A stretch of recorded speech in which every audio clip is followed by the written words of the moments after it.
This is Heat 9 for Event 29. Swimming in Lane 1 is Benny from ISM. Lane 2 is Danielle from Miriam. Lane 3 is Tiffany from Ika. Lane 4 is Sandy from Woodrose. Lane 5 is Audriana from Ika. Lane 6 is JC from ISM.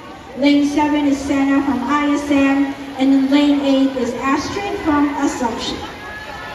Then if anyone has seen an iPhone 11 Pro with a yellow clear case, and a lip balm holder at the back, please surrender it here at the control booth. Again, if anyone has seen an iPhone 11 Pro with a clear yellow case and a lip balm holder at the back, please surrender it here at the control booth. Thank you.